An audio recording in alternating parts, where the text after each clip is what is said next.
We're going to bring in California's Adam Schiff, the top Democrat on the House Intelligence Committee, who joins us from Portland, Oregon this morning. Congressman Schiff, some of the investigations, or lack thereof, were just laid out by Kellyanne Conway from the White House. I want to give you a chance to respond to criticism that she has leveled in terms of congressional investigations. Well, look, I think it was a broad effort to distract from the president's comments. And as you pointed out, Margaret, the president can't distinguish between any allegations of conspiracy against his campaign and the broader problem of Russia continuing to interfere in our elections. Dan Coats said this week that Russian efforts are pervasive in terms of their social media campaign to divide us. That's going to continue to the election. We see that the Russians are again trying to spearfish and potentially hack election campaigns. The only element we have not seen to date, as Director Wray said, is the hacking of voter registration databases or voter equipment. But as our intelligence chief said, that's just one keystroke away. And probably the biggest thing that the president could do is confront Moscow to establish some kind of deterrent. But instead, exactly the opposite message is being sent, and that is, and I think this was delivered in Helsinki, as long as the Russians interfere on Donald Trump's side in the midterms, Vladimir Putin can count on the president to never call him out. And that leaves us all too vulnerable.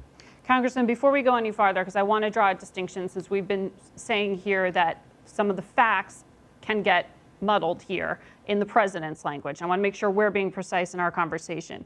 Can you agree that there has been no evidence of collusion, coordination, or conspiracy that has been presented thus far between the Trump campaign and Russia?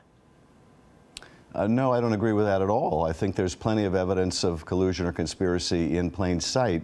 Now, that's a different statement than saying that there's proof beyond a reasonable doubt of a criminal conspiracy. Bob Mueller will have to determine that. But of course, the entire meeting at Trump Tower... You acknowledge that the FBI has not presented it thus far.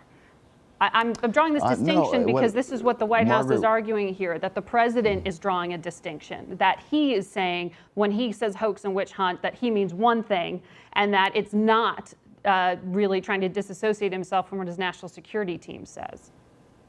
Well, first of all, we haven't seen what Bob Mueller has produced in terms of the evidence yet. So in terms of FBI proof, they're not going to present proof to the Congress. We're doing our own investigation, and we've revealed evidence, I think, that certainly goes to the issue of conspiracy and collusion, a lot of which is now public.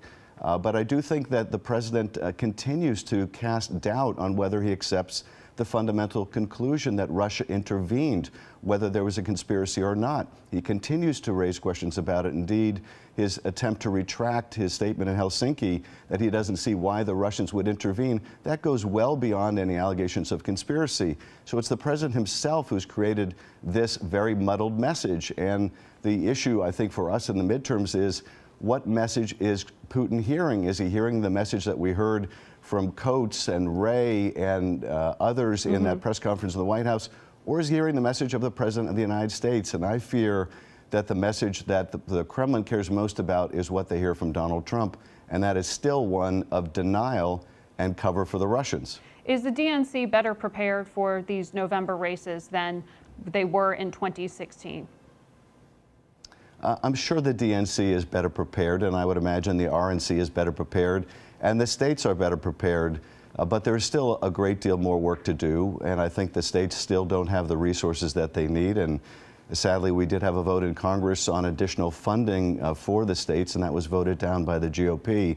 But yes, they certainly have taken steps. And, you know, Margaret, I will say this, one thing that encourages me, the administration is finally having interagency task force meetings every week, led by the DNI's office, to make sure that our government agencies are talking to each other.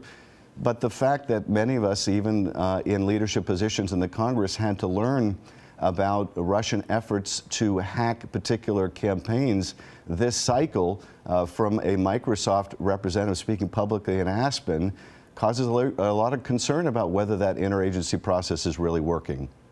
And you are talking about Microsoft disclosing that. I also want to ask you, though, about what the special counsel disclosed a few weeks back, where in that filing he mentioned that there were congressional candidates, at least one of them, who was requesting help from Guccifer, which has been linked, of course, by the special counsel to the Russian meddling effort. Do you have any indication who that congressional candidate was, or if they are currently in Congress? Well, I can only talk about the public reporting, and there certainly was a lot of public reporting about Russian hacking involving Florida candidates for Congress and Florida incumbents. And of course, this is a great concern in terms of the midterms. They not only hacked the DNC, but they hacked the DCCC 2 years ago. We tried to get the Republican campaign committee to agree that if a foreign power intervened, as they did in 2016, that we would reject it, that neither party would exploit it. We weren't able to get that agreement from the GOP in 2016. We really need to develop that kind of national consensus for the midterms, that no matter who a foreign power may intervene on behalf of, both parties have to agree not to exploit it. And I think one of the chief impediments to getting to that agreement is the President of the United States. You, I know, have been traveling the country helping to raise money for Democrats. Successfully, I hear, more than $3.5 million so far. When you are speaking across the country, do you talk about the Russia probe, and do you advise those who are running for office to be speaking about it publicly?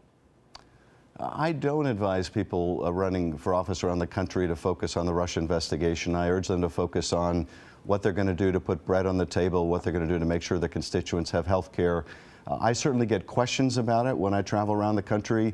And the overarching point that I try to make is what the Russians did was not in isolation. The Russians, yes, they intervened, they had a preferred candidate in our election, but they've been interfering in Europe and elsewhere for a long time. And it is part of a global attack on the very idea of liberal democracy, and comes at a time where we see a real rise of autocrats around the world. And America needs once again to be the champion of democracy and human rights.